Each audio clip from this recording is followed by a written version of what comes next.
veterans in the crowd right now for serving.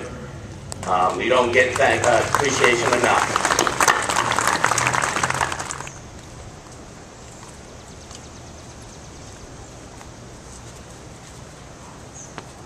Lincoln's Gettysburg Address.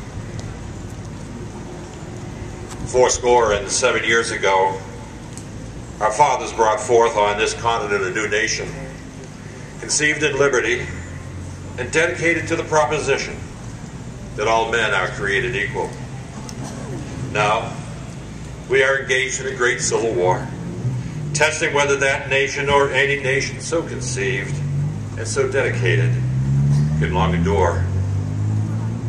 We have met on a great battlefield without war. We have come to dedicate a portion of that field as a final resting place for those who here gave their lives that that nation might live. It is altogether fitting and proper that we should do this. But in a larger sense, we cannot dedicate, we cannot consecrate, we cannot hallow this ground. The brave men, living and dead, who struggled here, have consecrated it, far and above our poor power to add or detract. The world will little note, nor long remember what we say here, but it can never forget what they did here.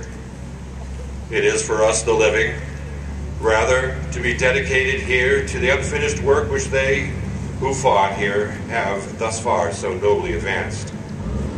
It is rather for us to be here dedicated to the great task remaining before us, that from those honored dead we take increased devotion to that cause for which they gave the last full measure of devotion.